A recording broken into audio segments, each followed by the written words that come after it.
रात का समय था और तेज आंधी चल रही थी।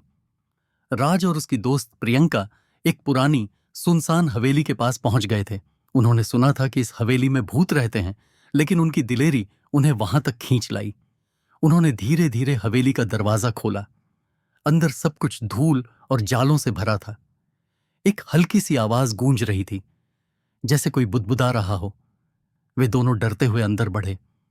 वे एक कमरे में पहुंचे जहां एक पुरानी तस्वीर टंगी हुई थी। तस्वीर में एक अजीब बिना आंखों वाली औरत थी। अचानक तस्वीर में कुछ हलचल हुई और वह औरत हिलने लगी। राज और प्रियंका ने महसूस किया कि वे अकेले नहीं हैं। प्रियंका ने राज का हाथ पकड़ लिया और कहा, मुझे यहां से चलना चाहिए। लेकिन तब तक बहुत देर हो चुकी थी। तस्वीर से वही औरत बाहर निकल आई और उनकी ओर बढ़ने लगी। दोनों चीखते हुए बाहर भागे, लेकिन हवेली के दरवाजे बंद हो चुके थे। वे फंसे हुए थे और उस औरत की आवाज उनके कानों में गूंज रही थी। आखिरकार जब वे बहुत संघर्ष के बाद बाहर निकले तो उन्होंने पीछे मुड़कर देखा। हवेली वही खड़ी थी, चुपचाप, जैसे कुछ हुआ ही न हो। लेकिन राज और प्रियंका के दिलों में डर का एक अंश हमेशा के लिए बस गया था।